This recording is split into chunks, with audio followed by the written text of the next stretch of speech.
विद्यार्थियों, मेरा नाम है प्रहलाद कुमार और मैं नेहरू इंटर कॉलेज सिमरी सुकरौली कुशीनगर में सामाजिक विज्ञान का शिक्षक हूं।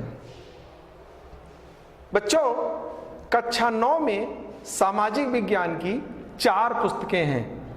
उसमें से एक है लोकतांत्रिक राजनीति या डेमोक्रेटिक पॉलिटिक्स। इस पुस्तक का जो पहला पाठ है उसका नाम है लोकतंत्र क्या, लोकतंत्र क्यों। इस पाठ के बारे में आज हम लोग चर्चा करेंगे। ये पाठ हम 2 भागों में रखकर पढ़ रहे हैं। आज के वीडियो में हम पहले पाठ के पहले भाग की चर्चा करेंगे और भाग 2 की चर्चा अगले वीडियो में होगी। पाठ शुरू करने के पहले बच्चों, हम देखते हैं कि चर्चा के हमारे बिंदु क्या हैं, अर्थात इस पाठ में हमें क्या क्या पढ़ना है। तो फिर देखते हैं कि किन किन बिंदुओं पे हमको चर्चा करनी है।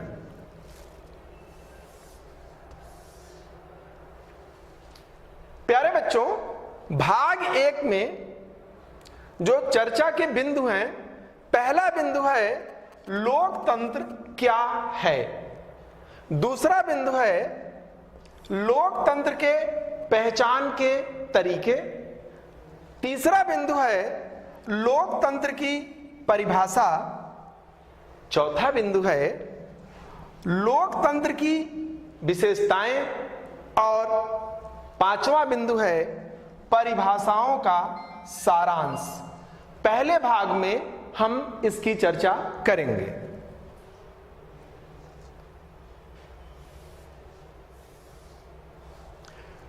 भाग 2 में जिसकी चर्चा अगले वीडियो में हम करेंगे, उसमें चर्चा के बिंदु होंगे। पहला, लोकतंत्र ही क्यों। दूसरा, लोकतंत्र के गुण। तीसरा बिंदु होगा चर्चा का लोकतंत्र के दोष।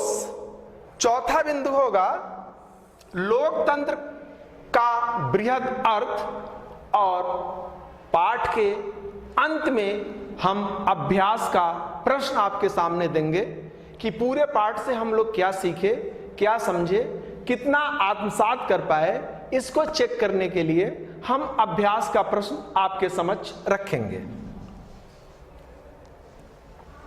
तो बच्चों, पाठ को हम आगे ले चलते हैं और लोकतंत्र वाले पाठ को, जो पहला पाठ है, इसको हम शुरू करते हैं। लोकतंत्र क्या है। बच्चों, अखबारों में, टेलीविजन में और जो भी सोशल मीडिया है, वहां आप बार बार लोकतंत्र शब्द को आप सुनते हैं, देखते हैं, पढ़ते हैं और समझते हैं। हम कोशिश करते हैं कि लोकतंत्र का अर्थ आज हम आपको बता पाएं, समझा पाएं। लोकतंत्र क्या है, यह एक उपयुक्त और महत्वपूर्ण प्रश्न है। यह एक उपयुक्त और महत्वपूर्ण प्रश्न है। 20वीं सदी में स्वयं को लोकतांत्रिक सरकार कहलाने का फैशन सा हो गया है। अर्थात इस समय जितनी भी सरकारें हैं, सब चाहती हैं कि उनको लोकतांत्रिक सरकार कहा जाए। यह एक रिवाज, एक फैशन, जैसा मैंने अभी बताया आपको, फैशन सा बन गया है। लोकतंत्र समकालीन दुनिया में सर्वाधिक लोकप्रिय शासन पद्धति है। लोकतंत्र से सीधा आशय जनता के शासन से है। जनता के शासन से है, अर्थात ऐसी शासन व्यवस्था जिसमें अंतिम शक्ति जनता के हाथों में निहित है। और ये जो फॉर्मेट है शासन का, इसी को हम लोकतंत्र कहते हैं। बच्चों, लोकतंत्र अंग्रेजी भाषा के डेमोक्रेसी शब्द का हिंदी रूपांतरण है। डेमोक्रेसी, ये जो अंग्रेजी भाषा का डेमोक्रेसी शब्द है, ये ग्रीक भाषा के 2 शब्दों डीमोस और क्रेटिया से मिलकर बना है। पहला शब्द है डिमास और दूसरा शब्द है बच्चों क्रेटिया। इन दोनों शब्दों से मिलकर अंग्रेजी भाषा का डेमोक्रेसी शब्द बना है। डिमास का अर्थ होता है जनता और क्रेटिया का अर्थ है शक्ति। इस प्रकार डेमोक्रेसी का शाब्दिक अर्थ जनता की शक्ति होता है। इसका अर्थ हुआ कि लोकतंत्र में सर्वोच्च, ये बात बच्चों ध्यान से सुनिएगा, लोकतंत्र में सर्वोच्च और अंतिम शक्ति, सर्वोच्च सुप्रीम और अंतिम शक्ति जनता के हाथों में निहित है। अर्थात लोकतंत्र ऐसी शासन व्यवस्था है जिसमें सर्वोच्च और अंतिम शक्ति जनता के, लोगों के हाथों में निहित है और शासन के इसी फॉर्मेट को हम लोकतंत्र या डेमोक्रेसी कहते हैं।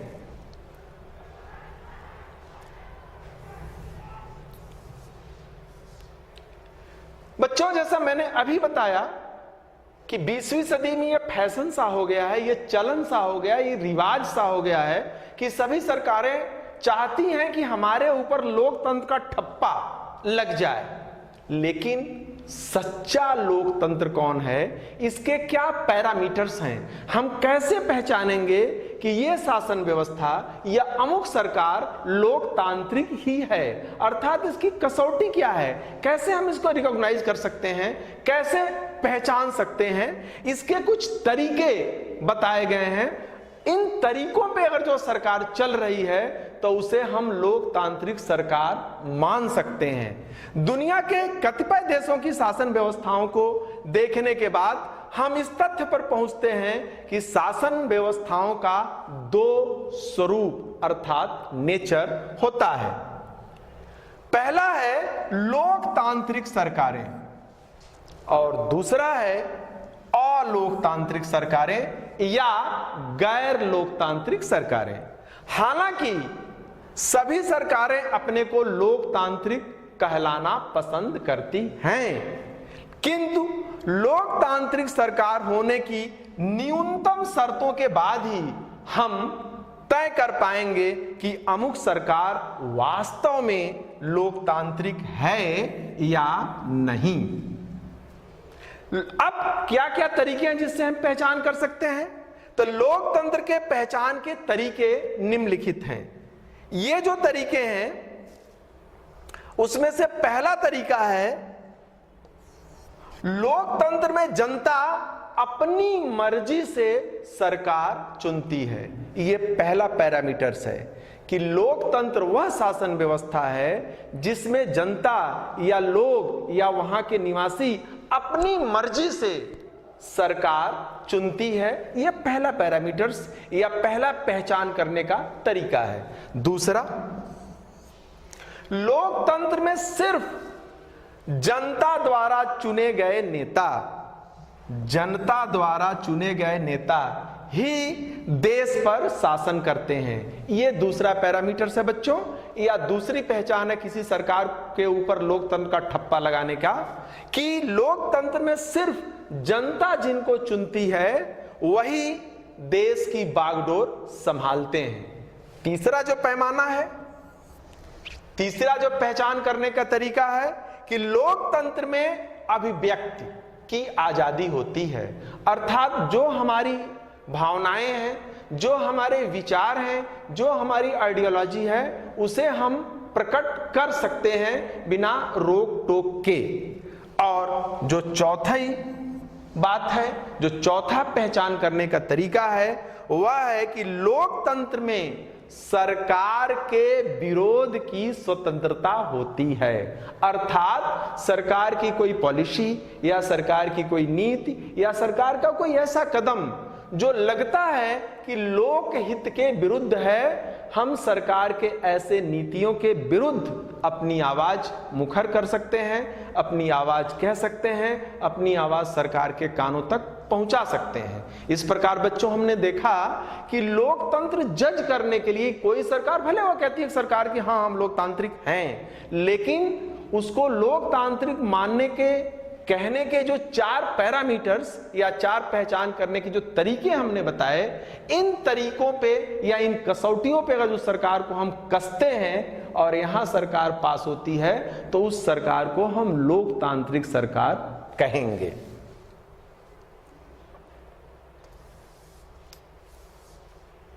बच्चों, अब जरा देखें कि लोकतंत्र की परिभाषा क्या है, कि क्या इसकी डिफिनीशन है, क्या परिभाषा है डेमोक्रेसी की। लोकतंत्र के पहचान के तरीकों से, जिसकी चर्चा हमने अभी की है कि कैसे हम पहचान सकते हैं कि अमुक सरकार लोकतांत्रिक है या नहीं, लोकतंत्र के पहचान के तरीकों से हमें लोकतंत्र की परिभाषा बनाने में सुविधा होती है। लोकतंत्र के पहचान के कसौटियों के आधार पर लोकतंत्र की एक सरल और सपाट परिभाषा गढ़ी जा सकती है। और ये सरल या सपाट परिभाषा क्या है? बहुत आसान, बहुत सिंपल है बच्चों।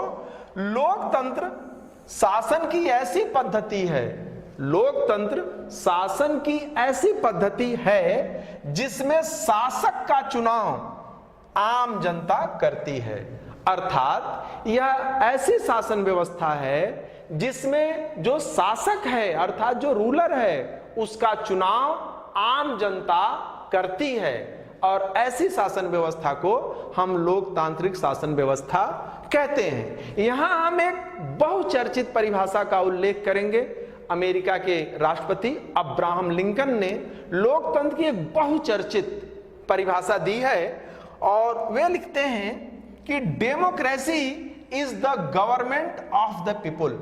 अब्राहम लिंकन लिखते हैं लोकतंत्र की परिभाषा देते समय, जिसकी चर्चा अक्सर की जाती है, कि democracy is the government of the people.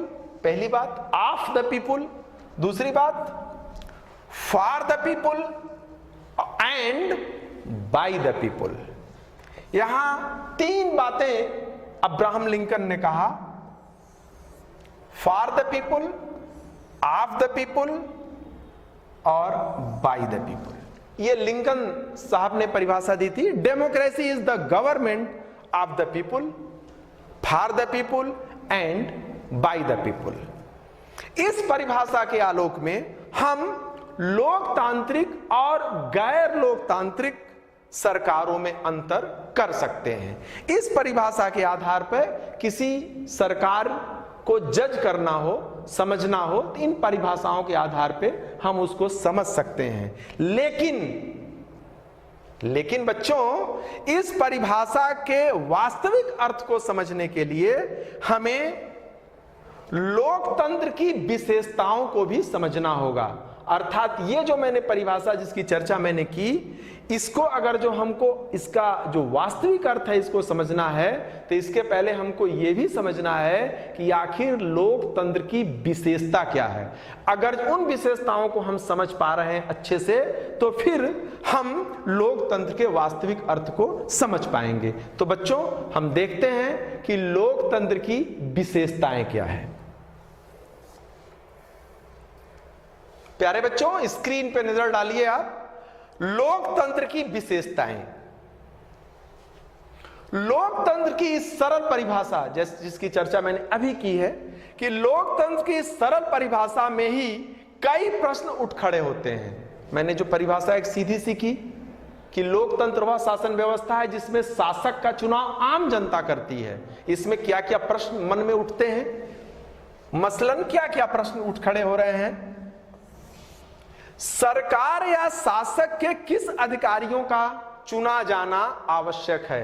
अर्थात जो हमारा शासक है उसमें से कौन कौन स्तर के लोग हैं जिनको हम सीधे चुनेंगे, ये पहला प्रश्न है। दूसरा प्रश्न है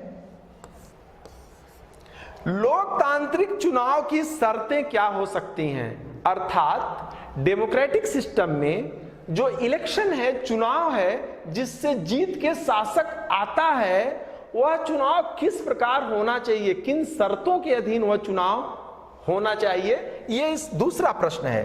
तीसरा है शासकों के चुनाव में सभी नागरिकों की, उस देश में जितने भी नागरिक रहते हैं उन नागरिकों की हैसियत क्या है, ये तीसरा मौलिक प्रश्न उठता है। और चौथी बात आती है कि चुनी गई सरकार का स्वरूप कैसा होगा।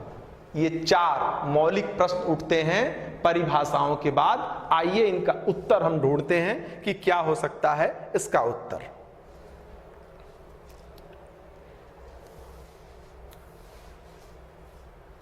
बच्चों, लोकतंत्र की विशेषताएं, जो प्रश्न आपके सामने 4 रखे गए जो उठे परिभाषा के बाद, उन प्रश्नों के आलोक में लोकतंत्र की विशेषताओं को हम चिन्हित करते हैं।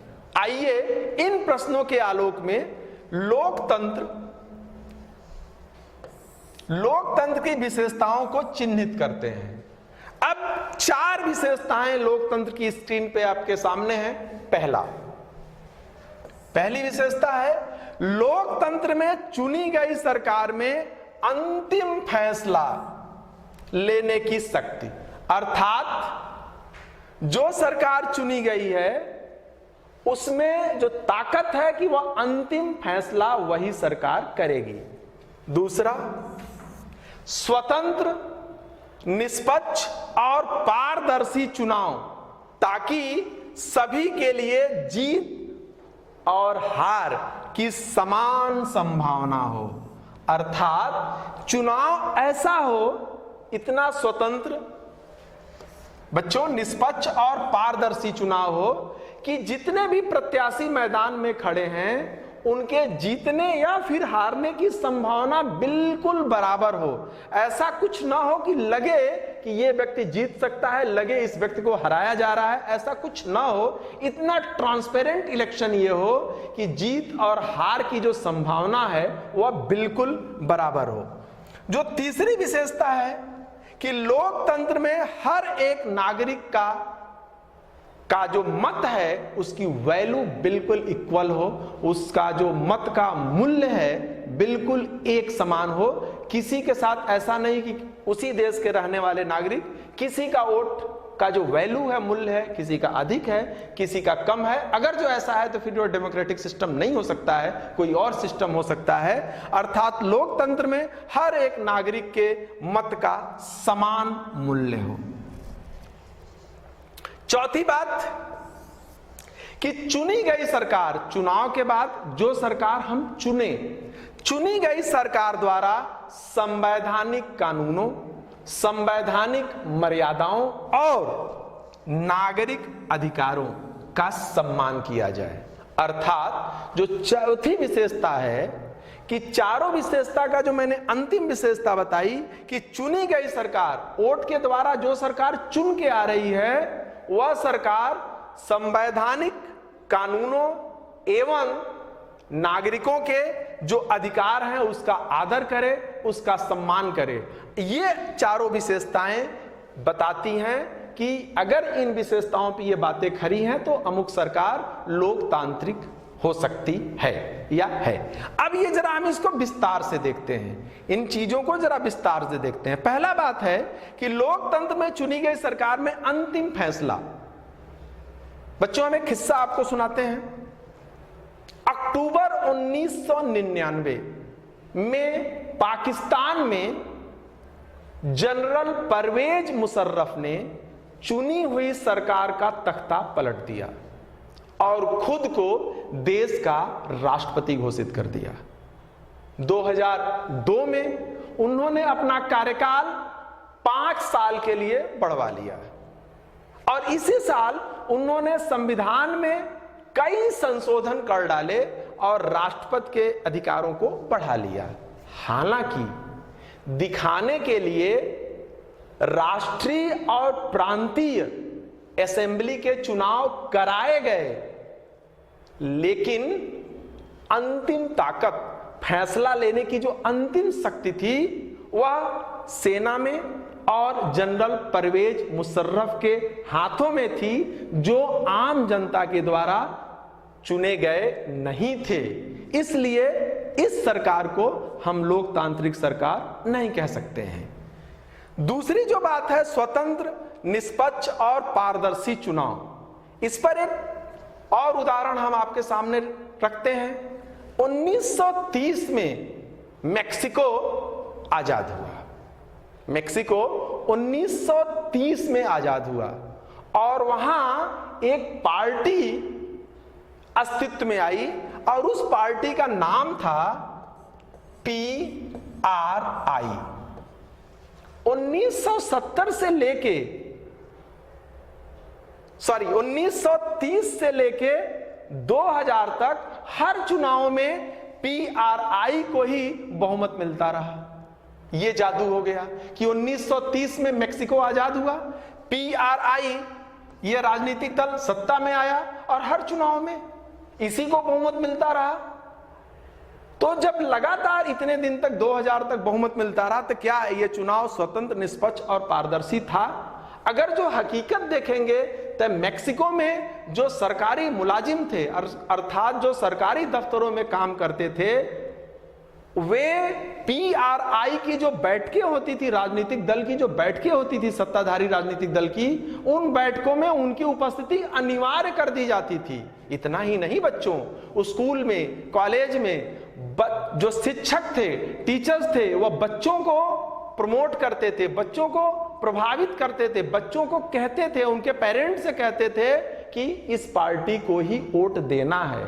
यदि यह सब हो रहा है मेक्सिको में तो उस सरकार को हम लोकतांत्रिक सरकार नहीं कह सकते हैं। तीसरी विशेषता है लोकतंत्र में हर एक नागरिक के मत का समान मूल्य है। अर्थात वह नागरिक कम पढ़ा लिखा हो, अधिक पढ़ा लिखा हो, वह नागरिक लंबा हो, वह नागरिक छोटा हो, वह नागरिक गोरा हो, वह नागरिक काला हो, वह पुरुष हो, वह महिला हो, सबका जो वोट का मूल्य होगा वह सारा मूल्य बेटा बराबर होगा। ये लोकतंत्र की तीसरी विशेषता है कि लोकतंत्र में हर एक नागरिक के मत का मूल्य समान होगा। जो चौथी विशेषता है कि चुनी गई सरकार द्वारा संवैधानिक कानूनों एवं नागरिक अधिकारों का सम्मान किया जाना चाहिए। हम एक देश की चर्चा कर रहे हैं, आपके सामने एक देश का उदाहरण दे रहे हैं और उस देश का नाम है जिम्बाब्वे। 1980 में जिम्बाब्वे में जो अल्पसंख्यक गोरे थे उनसे मुक्त हुआ जिम्बाब्वे और वहां रॉबर्ट मुगाबे, बिल्कुल शायद नाम आप सुने हो, रॉबर्ट मुगाबे को राष्ट्रपति चुना गया और 1980 से 2017 तक पूरे 37 साल तक रॉबर्ट मुगाबे जिम्बाब्वे के राष्ट्रपति बने रहे और राष्ट्रपति बनने के लिए उन्होंने चुनाव कराए लेकिन चुनावों को प्रभावित किए रॉबर्ट मुगाबे जिम्बाब्वे में। इतना ही नहीं, नागरिक अधिकारों को कम किया गया, एक संशोधन करके एक कानून बना करके राष्ट्रपति रॉबर्ट मुगाबे की जो जिम्मेदारियां थी उसको कम कर दिया गया, उनकी जवाबदेही घटा दी गई और उनके अधिकार बढ़ा दिए गए। राष्ट्रपति रॉबर्ट मुगाबे के अधिकार बढ़ा दिए गए और उनकी जवाबदेही कम कर दी गई। इतना ही नहीं, यदि रॉबर्ट मुगाबे के विरुद्ध कोई आलोचना कर रहा है, कोई बात कर रहा है, इस पे भी कार्रवाई हो गई, मीडिया के ऊपर कार्रवाई हुई, पत्रकारों के ऊपर कार्रवाई हुई जो राष्ट्रपति के विरुद्ध बात कर रहे थे या उनकी आलोचना कर रहे थे। मामला इतना ही नहीं था, न्यायालयों के जो फैसले सरकार के विरुद्ध जाते थे ऐसे फैसलों को सरकार अनदेखा कर देती थी। न्यायपालिका की स्वतंत्रता के सामने भी क्वेश्चन मार्क, प्रश्न चिन्ह लग गया था और स्थिति इतनी बिगड़ी कि 1980 में मुगाबे साहब जो राष्ट्रपति हुए, 2017 में उनको राष्ट्रपति के पद से हटा दिया गया। तो ये जो चुनी गई सरकार है, अगर जो संवैधानिक दायरे में काम नहीं कर रही है, वह नागरिकों के सम्मान, नागरिक अधिकारों का आदर नहीं कर रही है, तो ऐसी सरकार को भी हम डेमोक्रेटिक गवर्नमेंट या लोकतांत्रिक सरकार नहीं कह सकते, क्योंकि ऐसे सरकारों को भी, जैसा मैंने बताया, जो संवैधानिक दायित्व है, जो संवैधानिक कानून है, उनका पालन करना है, कानून का राज कायम करना है और जो नागरिकों के अधिकार हैं, अभिव्यक्त की आजादी है, संगठन बजाने की आजादी है, दल बजाने की आजादी है, आलोचना करने की जो आजादी है, ये आजादी भी लोकतांत्रिक सरकारों में वहां के नागरिकों को मिलती है। इस प्रकार बच्चों ये 4 विशेषताओं का हमने जिक्र किया, लोकतंत्र की इन विशेषताओं का। बच्चों इस पाठ को हम आगे ले चलते हैं। अब तक जो हमने परिभाषाएं दी, जो अर्थ बताया, इन अर्थ या परिभाषाओं का सारांश क्या है? परिभाषाओं का सारांश, हमने लोकतंत्र की एक सरल परिभाषा से चर्चा की शुरुआत की थी, और वह परिभाषा क्या थी? वह परिभाषा बहुत सरल था कि लोकतंत्र में शासक का चुनाव आम जनता करती है। इस परिभाषा से हमने बच्चों चर्चा की शुरुआत की थी। इसके आधार पर लोकतंत्र की 4 विशेषताएं आकार ले सकी, जिसकी चर्चा अभी मैंने की थी। इसके अनुसार लोकतंत्र शासन का ऐसा रूप है जिसमें 4 बातें हैं। पहला, जनता द्वारा निर्वाचित शासक ही सारे प्रमुख फैसले करते हैं, यह पहली बात। दूसरी बात, चुनाव जनता के लिए निष्पक्ष अवसर और इतने विकल्प उपलब्ध कराता है कि वह चाहे तो मौजूदा शासकों को बदल सकते हैं। अर्थात चुनाव में इतना विकल्प रहता है और जनता के हाथों में इतनी ताकत रहती है कि कुर्सी पे बैठी हुई सरकार को भी जनता अपने वोट के ताकत से अपदस्थ कर सकती है। यह सच्चा लोकतंत्र है। तीसरी बात, यह विकल्प और अवसर, यह विकल्प, कौन विकल्प? मौजूदा शासकों को बदल सकने की। यह विकल्प और अवसर सभी लोगों को समान रूप से उपलब्ध हो। अर्थात सरकार, अगर जो जनता को लगता है कि सरकार उसके हिसाब से काम नहीं कर पा रही है, सफल नहीं हो पा रही है, तो सरकार को बदल सकने का जो ताकत है जनता के पास, वह सभी को समान रूप से उपलब्ध होना चाहिए। और चौथी बात बच्चों, कि इस चुनाव से बनी सरकार संवैधानिक कानूनों, संवैधानिक मर्यादाओं, संवैधानिक परंपराओं और नागरिक अधिकारों के दायरे में अपने कर्तव्यों का निर्वहन करती है। अर्थात लोकतांत्रिक तरीकों से, निष्पक्ष तरीके से, स्वतंत्र तरीके से, पारदर्शी तरीके से चुनी गई सरकार नागरिक अधिकारों के दायरे में अपने कर्तव्यों का निर्वहन करती है। प्यारे बच्चों, लोकतंत्र क्या और लोकतंत्र क्यों के पहले भाग की चर्चा हमने पूरी की। और मुझे लगता है कि इस पाठ को आप अच्छे से समझ पाए होंगे, हम आपको पाठ को अच्छे से समझा पाए होंगे। इस पाठ के जो शेष बिंदु हैं उसकी चर्चा हम भाग 2 में करेंगे, जिसका वीडियो जल्दी ही आपके सामने आएगा। आशा है ये पाठ आपको समझ में आ गया होगा। आपका बहुत बहुत धन्यवाद।